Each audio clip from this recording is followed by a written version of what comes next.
Bienvenidos a Sala de Artistas de TVUSAC de la Tricentenaria Universidad de San Carlos. Esta mañana tenemos un invitado, como siempre suele ser en este programa, un invitado muy especial y quizá doblemente especial porque resulta que estoy hablando de alguien con quien he cultivado una larguísima amistad, mi amigo el maestro pintor Armando Monroy. Armando, bienvenido aquí a las cámaras de TVUSAC. Gracias, y bienvenido a tu sala de artistas. Gracias. Armando es un artista, miren pues, poco común realmente. Y ahora vengo a explicar por qué. Resulta que el asidero primario de Armando no es la pintura, sino la música. Maestro pintor Armando Monroy. Su asidero no es la pintura, sino la música. Armando empieza estudiando música, eso es lo que lo llama, lo que lo atrae.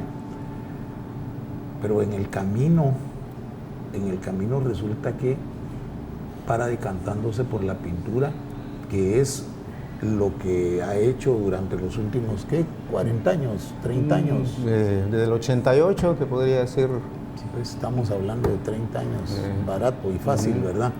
Entonces, con ustedes, Armando Monroy. Armando, hacenos el favor, aquí se hace un esbozo general de quién es el artista al que estamos presentando.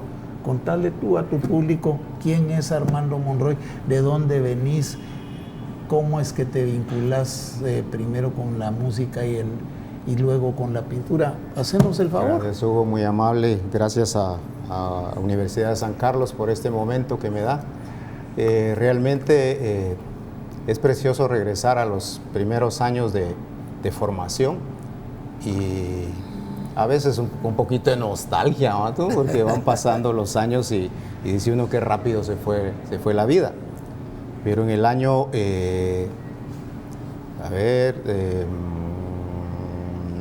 1977, me nace la gana de estudiar música, ¿ya? ¿En tu familia había músicos? No, mi padre campesino, ¿ya? De ahí viene también algo. Mi madre, una ama de casa, ¿verdad? Nací en Guajitos, es un territorio que el tiempo de Justo Rufino Barrios regalaron esos terrenos y mi abuelo fue un beneficiado de esos. Sí, pues a las tropas que acompañaron a Barrios, Barrios, milicianos de Barrios. Entonces, nosotros somos, por decirlo así, se dice todavía nativos de Guajitos. Entonces, desde esa fecha, digamos, que te cuento, empiezo a buscar la formación porque me llamaba la atención de poder tocar un instrumento y una guitarra. Y algo, la salvedad, que la primera guitarra la compro trabajando con un asadón, porque mi papá era campesino. Pues sí. Nos enseñó a todos mis hermanos a trabajar con asadón y lo primero que yo me gané fue trabajando en asadón, con un asadón, y junté 25 quetzales y compré una guitarra en un almacén, pero no la sabía tocar. Entonces busco, por lo económico, una academia municipal, y en ese entonces ya existía la academia municipal, Ateneo Metropolitano, en la 14 calle y 8ª avenida, esquina. Ahora es un parqueo, después fue un teatro, ¿ya? Y ahí empiezo los días domingos a Son recibir. los esfuerzos de los gobiernos del FUR, de Manuel Colón Margueta, ¿verdad? Seguramente sí. Por esa época, ¿no?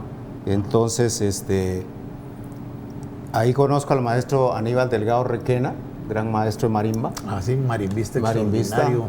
Él me enseña a tocar flauta dulce y la guitarra todavía no. La guitarra seguía guardando polvo ahí. Guardando polvo en la caja. Y me dice, usted tiene habilidades para la música, ¿por qué no se va a la UP? Ahí yo doy clase y le puedo enseñar bien lo que es el solfeo y entonces sigue su formación.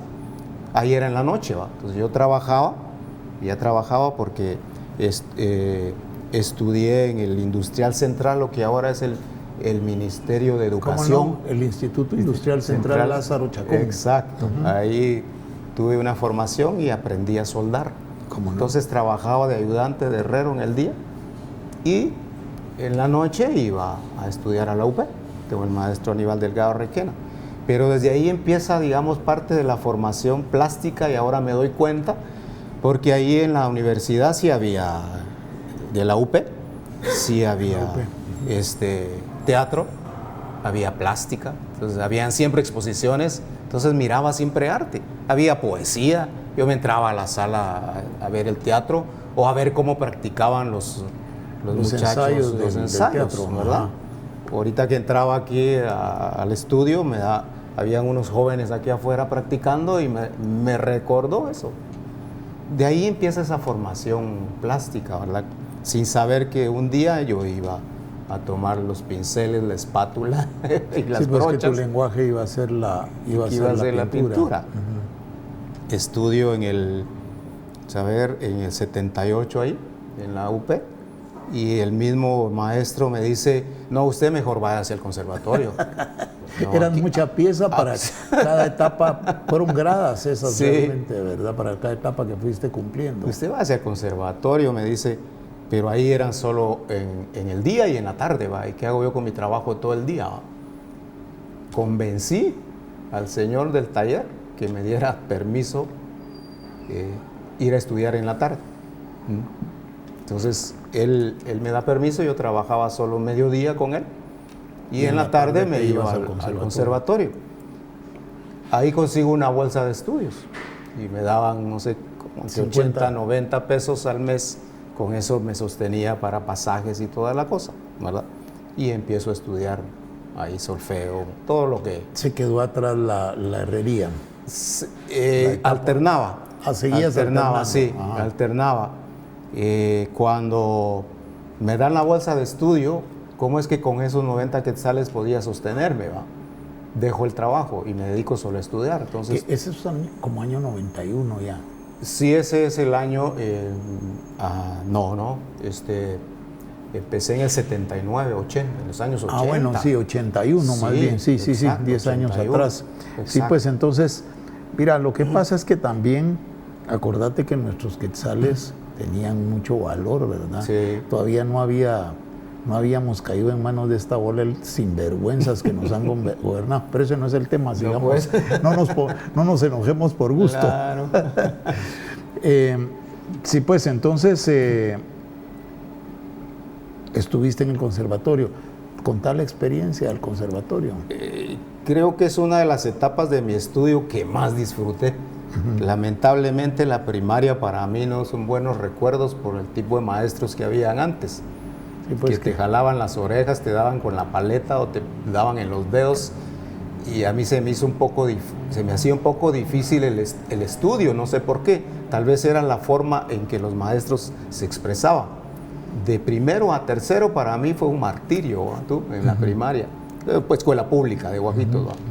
De cuarto a sexto fue para mí ya una bendición, porque nos llegó un maestro joven que nos abrió las puertas de su vida, y entonces fue una bendición para nosotros, ¿va? Pero te digo, estudiar música para mí fue lo más exquisito de mi vida, porque ahí como que me realicé, sentía lo que yo quería y me encerraba a estudiar. O sea, yo llegaba a las 8 de la mañana, que abrían el conservatorio, y salía hasta las 6 de la tarde. Le dabas todo el día. Todo el día. Entonces estudiaba piano en las mañanas, que lo que ahora es el teatrino, eso me asignaron para piano, y en la tarde empecé a estudiar ya mi instrumento, que era viola. Y con el maestro Juan Luis Aguilar, que era el concertino de la Sinfónica, que en paz descanse. Ya él empezó a formarme. Algo curioso en esa etapa es de que no habían métodos para viola. Entonces yo transcribí todos los métodos de violín de Mayabán, del primer año a tercero, los transcribí a mano para la clave de do en tercera línea, para poder estudiar yo mis propios. Ahí tengo los originales. Mira, me da satisfacción, porque algunos, creo que de los muchachos que actualmente están en la Sinfónica, seguramente han de haber empezado con esos documentos. Ahora ya creo que han de tener, me imagino, ya no me he dado cuenta, pero sí supe de que esas copias sirvieron para algunos de los que actualmente hoy tocan viola, jóvenes que hoy tocan viola en la Sinfónica. Estabas llamado a ser un músico ilustre, compositor seguramente, ¿verdad? Pues ahí íbamos, ¿verdad? Entonces participé a veces en el coro del conservatorio, que nos unimos en un par de veces con el coro nacional. Experiencias preciosas. Pero ahora me doy cuenta que ahí viene, digamos, una formación visual, ¿no? ¿Tú? Porque en ese entonces, en esos años 80, la escuela de ballet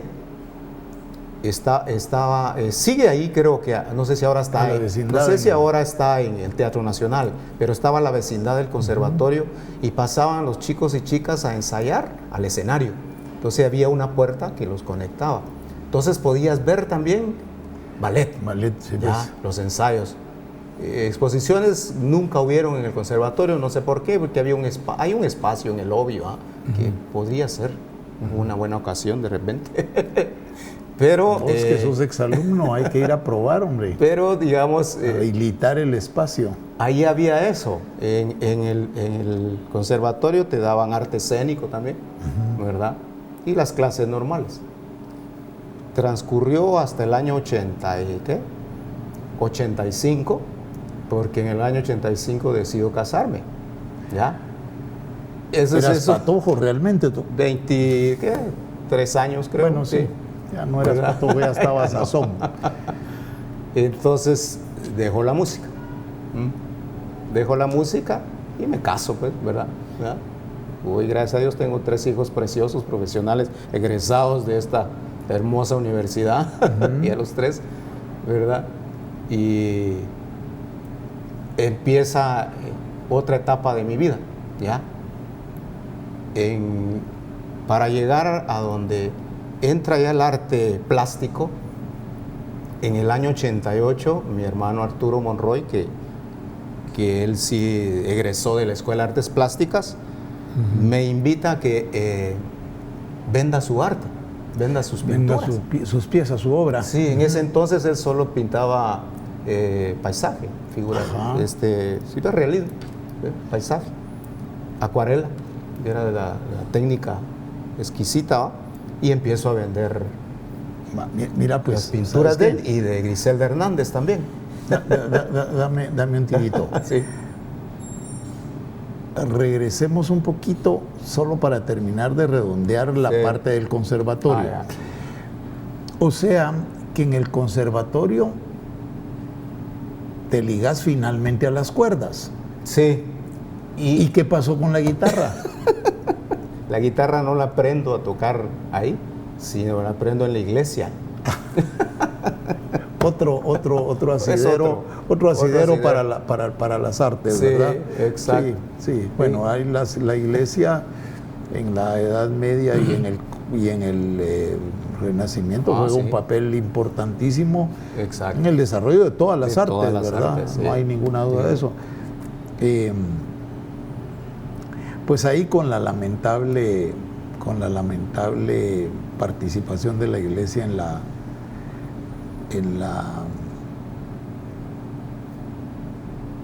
¿cómo se llama esto, hombre? En el Santo Oficio, ¿verdad? Pero el asunto es que, como aquí de lo que estamos hablando es de arte, tampoco nos vamos a meter a una cólera innecesaria. Exactamente. Mira, entonces, ¿y cómo te inicias? ¿Te inicias o haces contacto con las artes plásticas porque tenías un hermano pintor? Pero, ¿cómo es esto? ¿Cómo es que de músico vas a ofrecer las pinturas? Ya eras casado, ¿verdad? Ya eras casado. Tenía 3 años. Y pretendías vivir de eso, de vender arte. Exacto. Contanos cómo fue eso. El momento en que me caso, debo de ver de qué trabajo para mantener a mi familia. ¿Ya habías terminado el conservatorio? No, yo me quedé a medias, digamos. En un viola me quedé en el 3er año.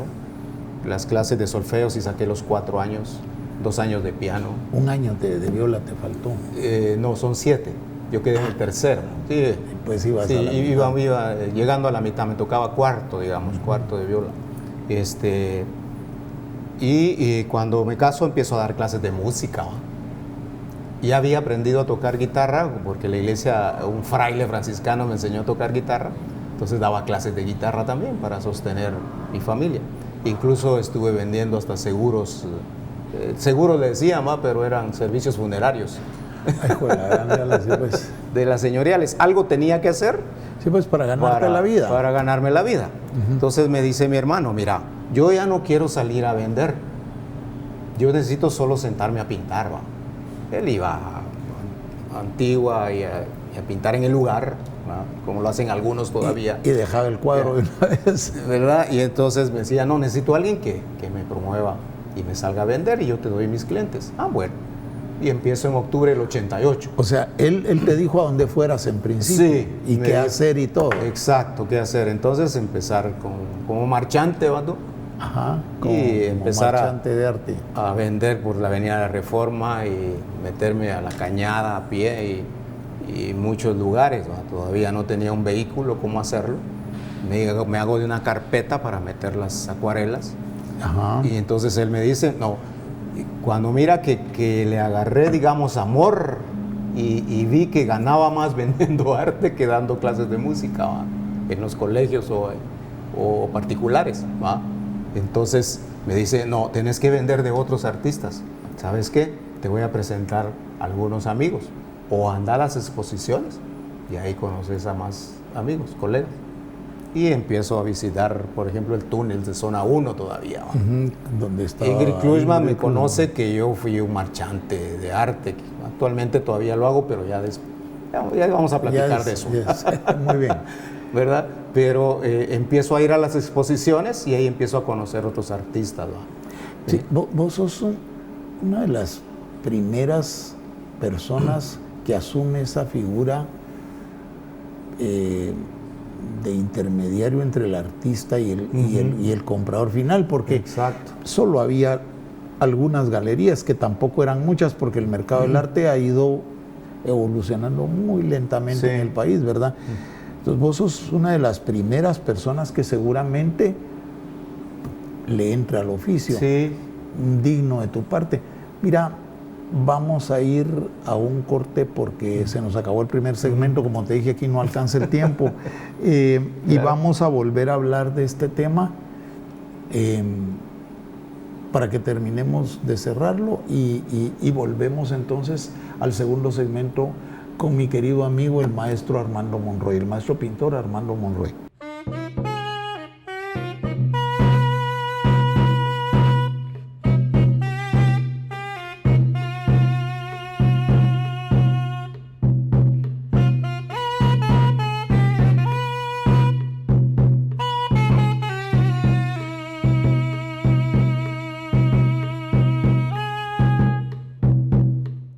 De regreso en Sala de Artistas con el artista, maestro pintor guatemalteco Armando Monroy. Para terminar de hablar de este tema, Armando, entonces, vamos a ver, te dedicas a vender arte como profesión, como oficio, para sobrevivir. ¿Sobreviviste decorosamente en ese tiempo?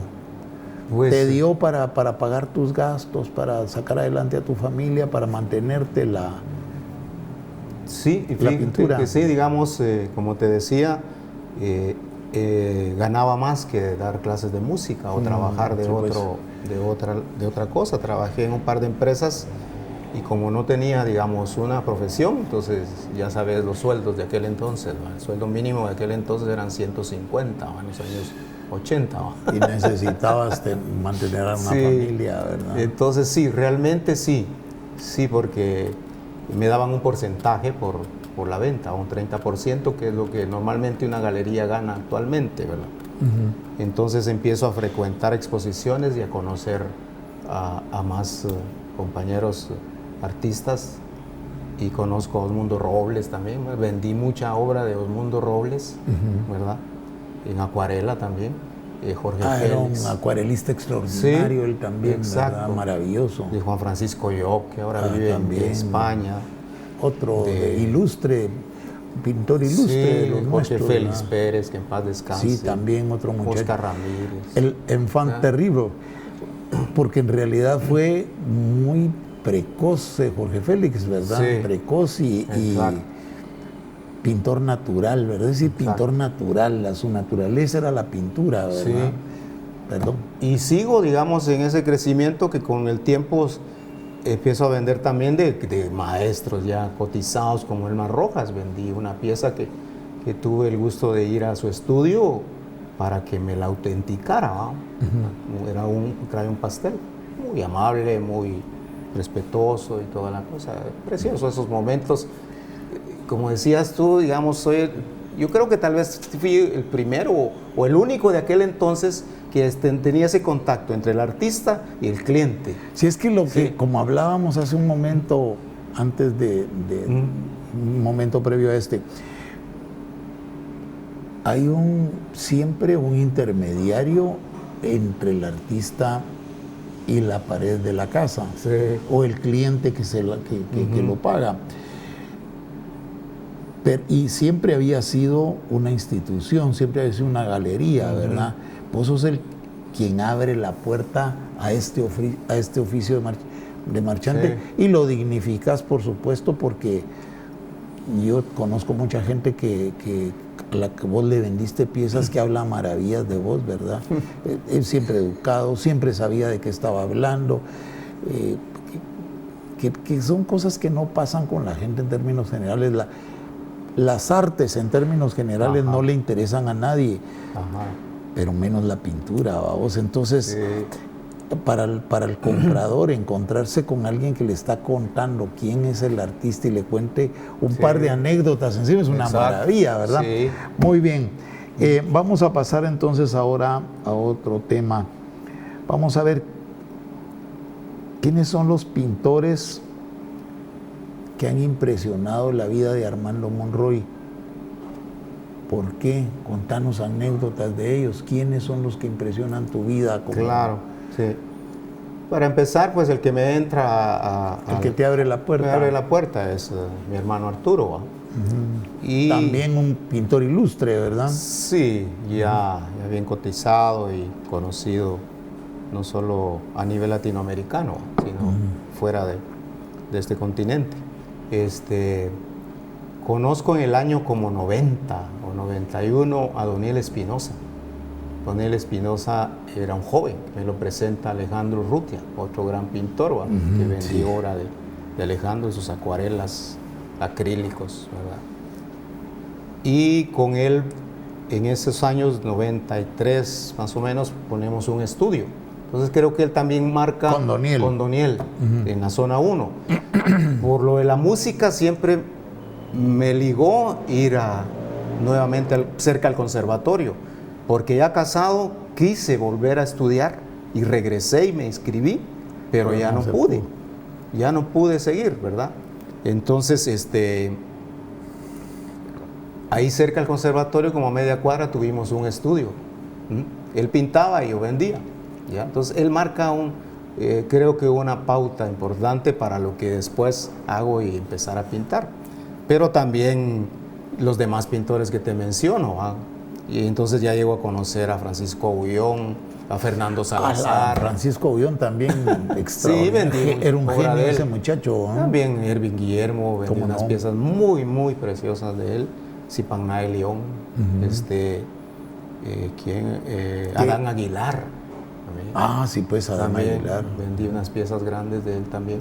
Bueno, tuve la oportunidad. Y así, digamos, toda esa camada de artistas de esas edades. Sí, son como una hornada de pintores ilustres, todos. ¿Verdad? Sí, ahora ya cotizadísimos. Cotizadísimos, todos son carísimos. Sí, ¿verdad? Exacto. Entonces, ellos marcan esa pauta, digamos, ¿verdad? Empiezo, creo que como en el año 97, siempre por mi hermano me dice, ¿por qué no me preparas tela? Y me enseña cómo prepararla. A imprimar. Ajá, y hago un bastidor grande y empiezo a preparar tela, ¿verdad? Y empiezo a usar la brocha y toda la cosa. Creo que esos son puntos de partida para después yo agarrar mi lienzo y pintar. Y después, en el año 2003, por la situación económica, mejor no menciono qué gobierno estábamos, y ya no pude mantener el estudio que tenía en zona 1, ¿ya? Entonces ya solo estaba yo en ese estudio, ya estaba Doniel, creo, sí, todavía ahí. Entonces yo me regreso a mi casa con todas mis cosas, ¿va? Traslado mi estudio a mi casa, porque me era imposible pagar, ya. Los gastos del estudio de los patojos ya era fuerte, ya que estaban por graduarse de media carrera y iban casi juntos los tres, ¿va? Tú ya te imaginas, bus, colegio y todas esas cosas, ¿va? Parece retrato uno en esa época, ¿va? Entras a un almacén a comprar una camisa y se vuelve calcetitas, tocas un ropa punto interior, importante. zapatos para cualquiera que le hagan falta. Te voy a contar una anécdota. Hice una vez un año o como 2 años cambio de arte por útiles escolares con un cliente que tenía una bonita librería, ¿va? Entonces me dice, mire, yo le doy aquí lo que usted necesita y hablemos qué cuadros me consigue. Hicimos cambalache, ¿va? Pues sí. ¿Va? Entonces, y así también pasó con otro cliente que nos daba cosas como de Dollar City, por decirte algo. Bueno, venga aquí, llene su carreta y hablamos, le doy algo de plata y usted me da cuadros, ¿va? Y ahí va la situación.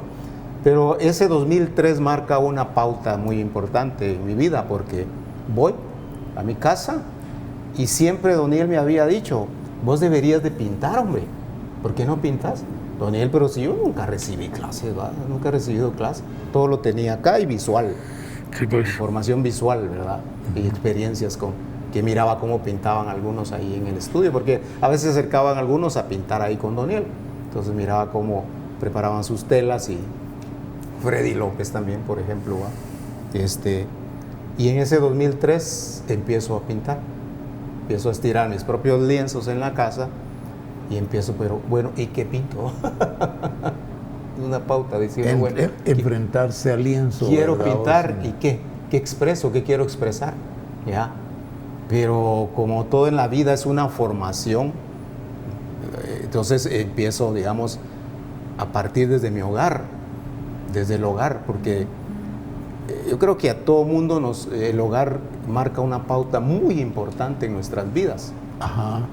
¿Cómo plasmar algo de mi hogar? Bueno, en una casa. Y empiezo a pintar las casas. ¿Ya? Los primeros piezas que hice fue como pueblos del antiplano. Porque quiera que no, digamos, de ver tanta arte, de todo lo que había vendido, también entra en tu mente que te fusilan de todos lados y bueno, quiero poner como aquel cuadro que vendí que me gustó, ¿va? Es que... y como era vendedor, ¿va tú? Claro, no, y es que además es difícil sustraerse al paisaje en un país tan bello como Guatemala, ¿verdad? Es decir, que en el desierto del Sahara la gente no pinte paisaje, pues sería una cosa, digamos que más o menos natural, pero nosotros estamos tan influidos por el paisaje. Mira la poesía, toda la literatura, todas las artes nuestras están influidas por el país. La música inclusive, nuestra música académica está influida por el paisaje. No se puede uno sustraer a una influencia tan fuerte. Pero perdón, seguimos porque vos sos el que está aquí para esto. En algunas piezas hago los pueblos de las casas con cúpulas, ¿no? Porque tú decías algo, la iglesia marca algo importante en la vida de todos los países, ¿no? Y pongo esas cúpulas ahí entre las casas, eso fue lo primero. Es que es como son nuestros pueblos, además. Exacto. Tú vas a cualquier pueblo y le encuentras el centro del comercio, la iglesia. Una iglesia, el gobierno municipal. Exacto. Normalmente, ¿verdad? Sí. Y el comercio, eso es el centro del pueblo siempre, sí. ¿verdad? Y esas son las primeras piezas, ¿verdad? Que empiezo a pintar. De ahí empiezan a variar, ¿va? De ahí empiezan a variar. Empiezo a hacer algunos personajes, ¿verdad? Que parecían, digamos, personajes como los que miraban en algunas otras piezas de otros amigos, ¿va? Entonces parecen, podrían ser caballos, ¿verdad? Podrían ser bultos, ¿verdad? Y hay algunas series, de esas ya no tengo ninguna, se quedaron ahí se quedaron, ¿verdad? Pero sí se vendieron todas. Sí, esa es una ventaja de lo que vos has hecho, que vos no tenés piezas rezagadas de cuando empezaste seguramente. Déjame que te regrese a un punto en particular. Quisiera que contaras esa anécdota del San Sebastián. Esa anécdota de la que hablamos muy recientemente y que nos liga de alguna manera, ¿verdad? Claro, sí. Hay una pieza de Alejandro Urrutia que nos juntamos un día a tomar café en X lugar y me dice, me deberías de comprar una pieza. Y empieza, saca su lienzo de papel y su pluma y tomando café, moja en el café la pluma. La pluma Schaefer de caligrafía era la que usaba, ¿verdad? Y empieza a dibujar el San Sebastián, ¿no? Precioso, ¿no? Es una pieza preciosa. Son anécdotas que se quedan ahí, ¿no? Y que se vuelven, yo digo que si fuera escritor ya la hubiera escrito. Fíjate que Alejandro también tenía esa, vamos a decir, esa gentileza, esas cortesías con uno. Primero que lo dejara verlo pintar, porque no a todo el mundo le gusta que lo vean pintar, ¿verdad? Y luego, fíjate que a mí me pasó, yo fui muy cercano a él, tuve una amistad muy cercana con él. Alejandro, suelo decir que era mi hermano, ¿verdad vos? Y entonces, como vos, nos juntábamos a desayunar los lunes, llegábamos a desayunar, un miércoles sí y un miércoles no. Llegábamos a desayunar y empezábamos a hablar siempre de pintura. Un poco de lo que estábamos leyendo, pero siempre de pintura. Entonces un día le digo yo, ¿y qué tal una pieza? Fíjate que yo he soñado con esto. Una pieza en donde el Quijote esté hincado enfrente a la diosa Justicia y la diosa Justicia ordenándolo caballero con la espada sobre el hombro derecho. Se quedó el cuento ahí. Fíjate, pues este es el último cuadro que Alejandro pintó. El último cuadro serio. Claro. Es una acuarela de pliego completo. Claro. Y me llama como a los 8 días. La acuarela va a costar, en aquel tiempo, en el tiempo que Alejandro partió, ¿verdad? Hace unos, 12 años, 10 años por ahí. La acuarela va a costar 4,000 quetzales. Los cuadros de Alejandro en esa época no eran muy caros, ¿verdad? Pero 4,000 pesos para un cuadro de él era mucho pisto. ¿Qué acuarela? La acuarela del Quijote que me pediste.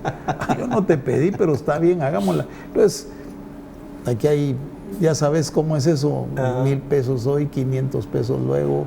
Y cuando un día me llama y me dice, mira, después del desayuno nos regresamos a la casa, te voy a entregar tu cuadro.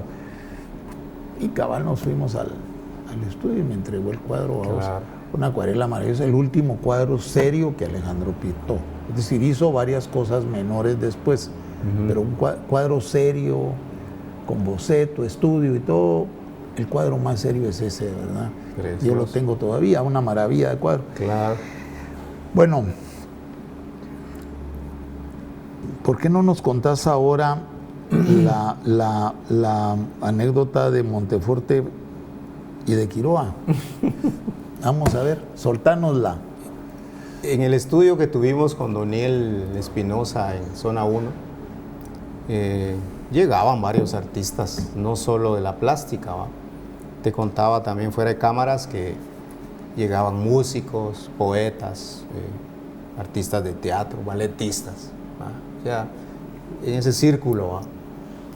En un par de ocasiones llegaron a tocar, llegaban sus instrumentos y armábamos el almuerzo para mi cumpleaños. Llegaron algunos amigos y empezaron a tocar y se armaba la celebración, ¿va? Sí. Sí. Y es que antes éramos más unidos la gente de arte, escritores, balletistas, músicos, gente de teatro. Nos juntábamos, nos conocíamos, porque la ciudad era muy pequeña además, exacto, ¿verdad? Ahora son tantos que es difícil. El centro histórico siempre ha tenido esa peculiaridad, ¿verdad? De que ha sido un imán para todos, ¿verdad? Y a una cuadra del conservatorio, imagínate, había de todo ahí, había de todo. Entonces, a nivel de arte. En una ocasión, una amiga que vivía ahí con nosotros, que trabajaba con don Mario Monteforte, quiere celebrar su cumpleaños y lo quiere invitar, ¿verdad? Y lo invita para que llegue ahí con nosotros al estudio y yo lo voy a traer a su casa, a Zona 10.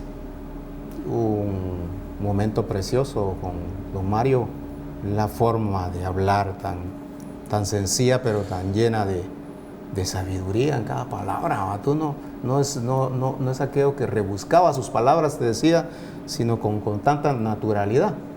Tenemos el gusto de que llegue al estudio y compartimos, hicimos unas carnitas y toda la cosa y un par de vinos. Llega también el maestro Augusto Quiroa. Marco Augusto Quiroa. Gato Viejo. Gato Viejo. Y se vuelve alegre, ¿va? Había un amigo ahí también, músico, que ahora está en Europa, y él afinaba pianos y mantenía por lo menos siempre un piano ahí. En el estudio. En el estudio. Entonces a veces él se ponía a tocar también ahí, ¿va? En esos eventos. Entonces se volvía una riqueza artística, ¿va? Sí, pues. Una anécdota preciosa. Muy bien. Bueno, pues se nos acabó el segundo segmento. Volvemos en su sala de artistas con el maestro pintor Armando Monroy. Muchas gracias, no se vayan, viene lo mejor todavía.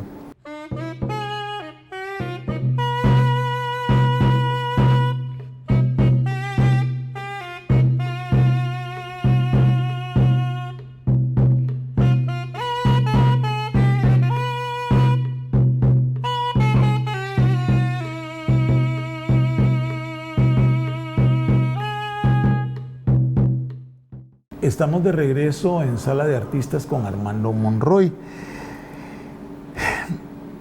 Linda la anécdota de Monteforte, ¿verdad? Y eso que decías, ¿verdad? Que hombre de palabra sencilla pero sabia, ¿verdad? Vos, nuestros grandes escritores, Monteforte, sin ninguna duda. Claro. Y trató temas sensibles, temas importantes para la historia del país, desde la literatura, pero de una manera sencilla siempre, ¿verdad? Sí. Gran escritor el maestro realmente. Un saludo a Pepo, su sobrino, que se ha encargado de mantener viva la obra del maestro. Bueno, vamos. Muestras, ¿en qué muestras ha tenido Armando Monroy y en qué muestras ha participado colectivamente? Es decir, contanos esa parte. Sí, digamos, entre las galerías más fuertes, por ejemplo, Rosas Botrán me ha aceptado como 3 años, incluso este año voy a exponer en Arte Mayo, ¡Hala, qué bonito! ¿verdad? Con una pieza. También había una chica que hacía exposiciones de Meraki, creo que era, para una fundación de ayuda hacia unos niños de pocos recursos que les dan estudios. ¿Cómo no? Entonces hemos participado, hay varios artistas, eso era en Fontavela. Ajá.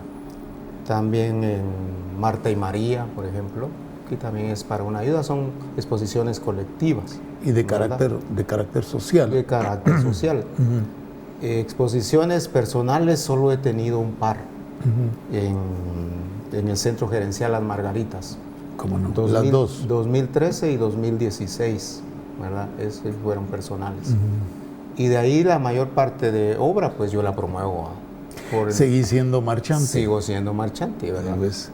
Pero solo que ahora vendes lo tuyo. Ahora vendo lo mío y unas que otras piezas de otros artistas ya muy seleccionado.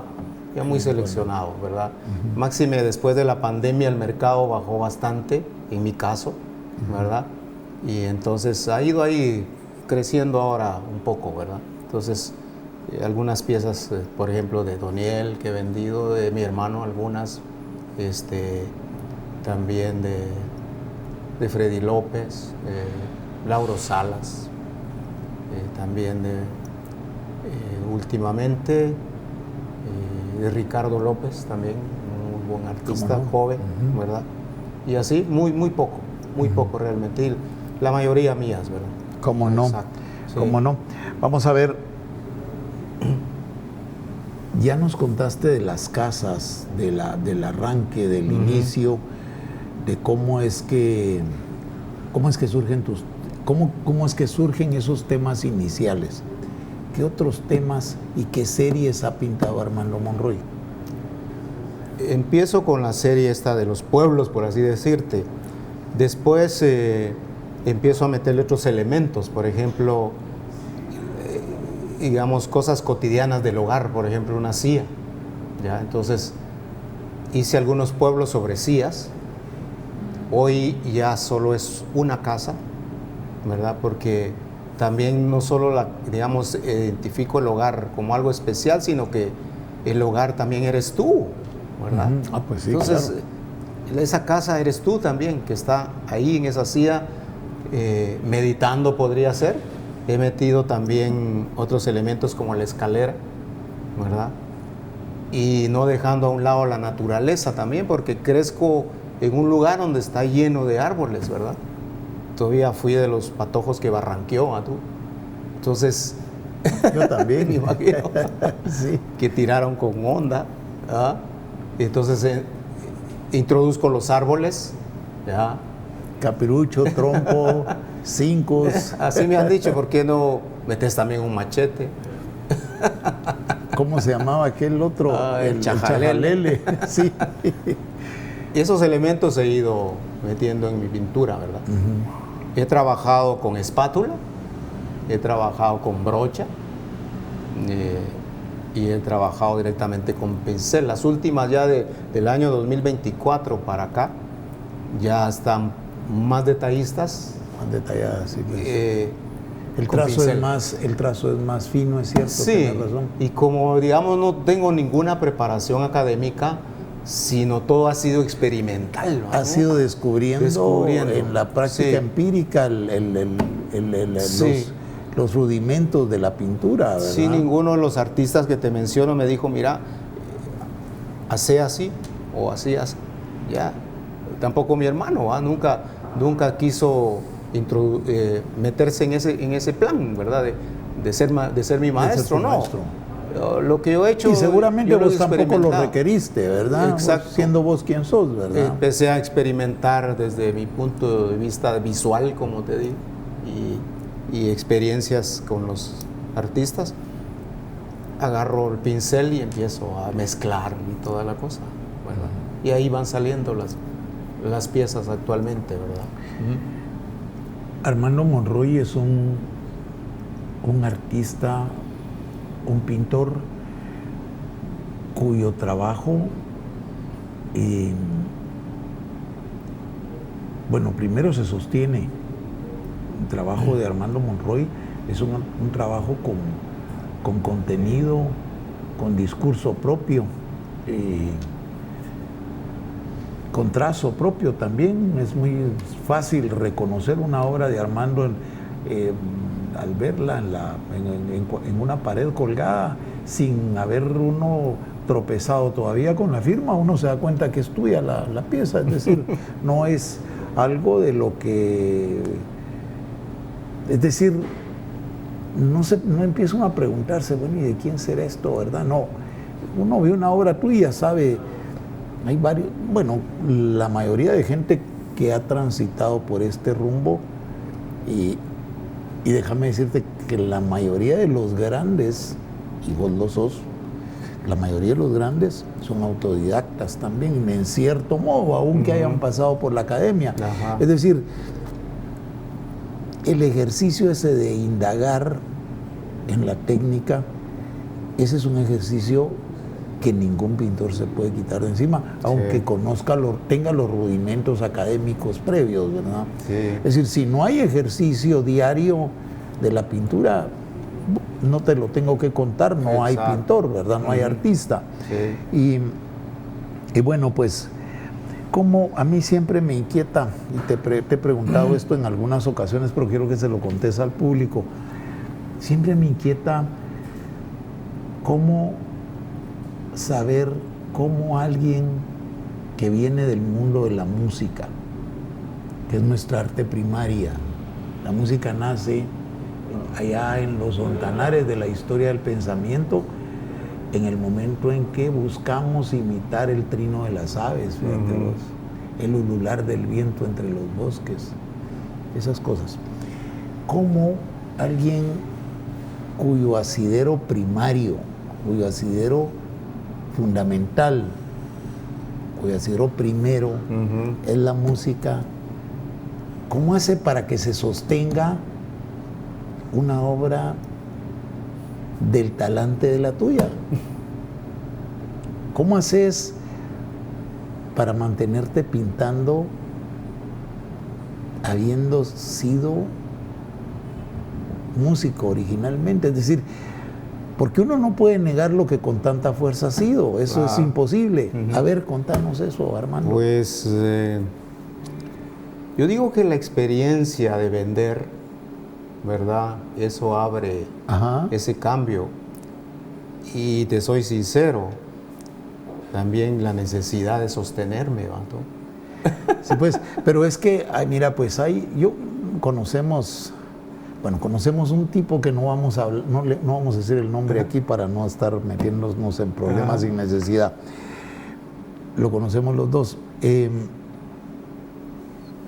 pinta y vende también, pero su pintura es irrelevante realmente. La tuya es, Gracias, lo tuyo Hugo. es un trabajo profundo, con sentido estético, con discurso estético. Hay un discurso atrás de lo tuyo realmente. Entonces,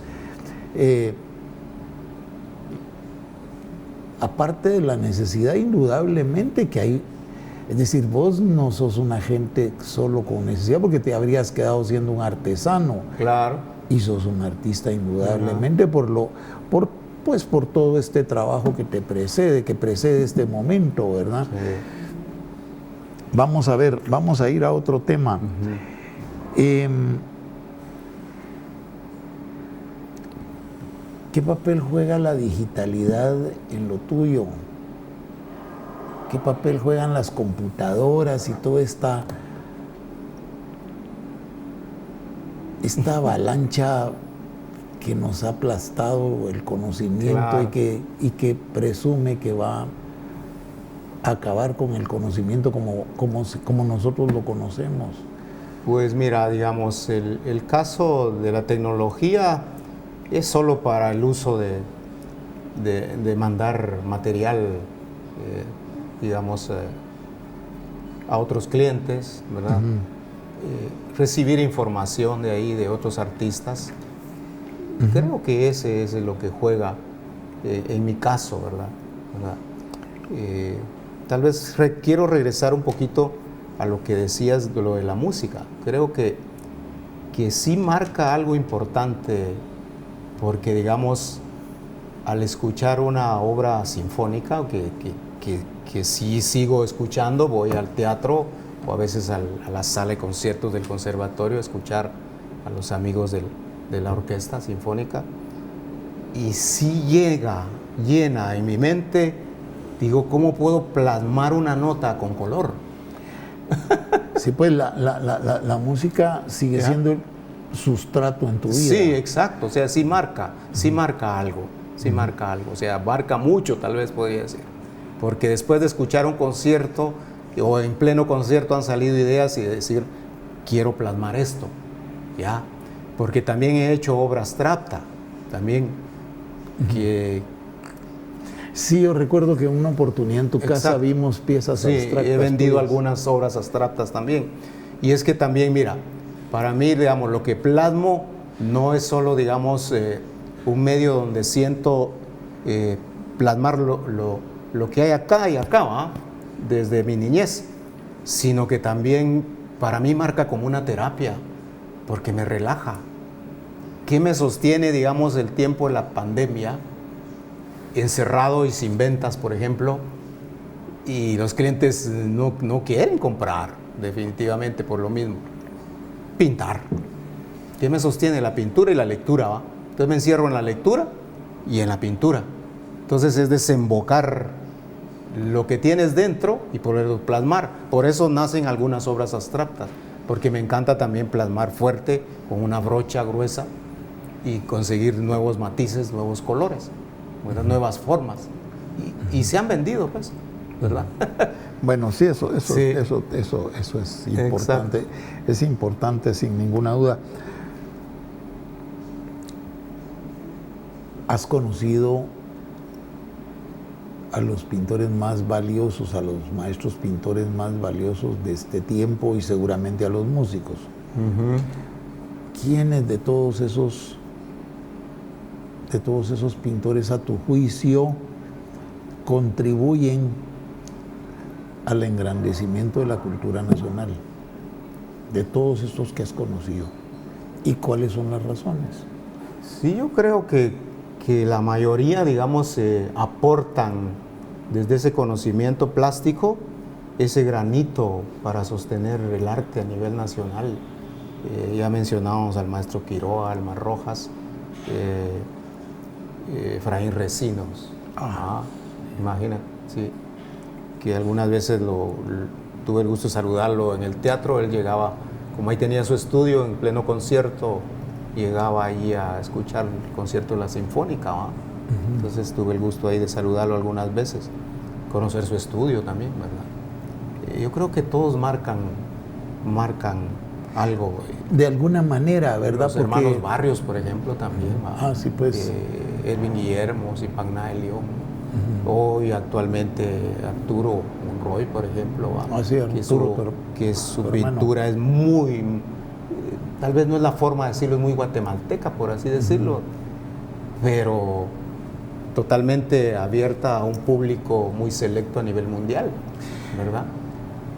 Tengo la impresión que lo tuyo, que tu discurso, y quiero que me hagas el favor de desmentirlo si no es cierto, tengo la impresión que tu discurso está basado mucho en estas ideas de lo conceptual. ¿Es cierto eso? ¿O estoy hablando, vamos a decirlo en chapín, o estoy hablando babosadas? Sí, exacto, porque digamos en algunas piezas que no he mostrado mucho, he introducido un asadón, por ejemplo. La silla, un asadón, la casa, ya, y ahí está plasmado, pues entonces es bien conceptual. Tengo unas piezas en metal de un asadón con madera, esas las tengo en mi casa. He hecho algunas esculturas en metal también, ¿verdad? También. Por ejemplo, un árbol con una hamaca, todo en metal. Has migrado a la tridimensionalidad. Exacto. Entonces hice en una ocasión una silla en metal con casas de metal, ¿verdad? Esas se vendieron. De esas esculturas solo tengo una en la casa. Y de la serie de los asadones sí hice algunos que tengo todavía plasmados, ¿verdad? He vendido algunos, pero esas que te menciono conceptualmente son piezas que me recuerdan mis raíces, ¿verdad tú? Porque como te contaba al principio, yo trabajé con asadón. Mi papá siempre fue usar su asadón y su tecomate. Tengo una pieza donde hay un tecomate que se llama El Descanso. No hay, se llama El Descanso porque el asadón está en una forma acuñada a un paral de madera y está el tecomate colgado, ¿verdad? Entonces es como un homenaje a mi papá. Ya. Es una gran cosa que tus raíces aparezcan en su trabajo. Claro. Mira, el tiempo aquí no alcanza para mayor cosa, como te dije. Sí. Esto es un esbozo general de lo que es el maestro pintor Armando Monroy. Armando, despedite de tu público porque lamentablemente se nos acabó el tiempo. Por favor. Sí, gracias especialmente a la Universidad de San Carlos que me dio este espacio, pero también a cada uno de esos artistas que hicieron eco en mi vida y en lo cual estoy hasta acá, ¿verdad? Y a todos esos clientes que creyeron digamos, los primeros que empezaron a comprarme arte y ahora compran también piezas mías. O sea, un agradecimiento total a ti, especialmente Hugo, por esa amistad tan cariñosa. Con mucho gusto. A cada uno de los técnicos que están atrás de cámaras, gracias por ese espacio que nos dan. Y hay muchas cosas que contar, pero creo que al ver el arte que estoy plasmando, se darán cuenta de quién es Armando Monroy. Gracias por todo. Vayan a las redes sociales de Armando Monroy. Les agradecemos de nuevo su sintonía, les agradecemos el cariño con el que nos dispensan y con el que nos ven. Y a la Universidad de San Carlos, nuestra gratitud por un programa más de Sala de Artistas.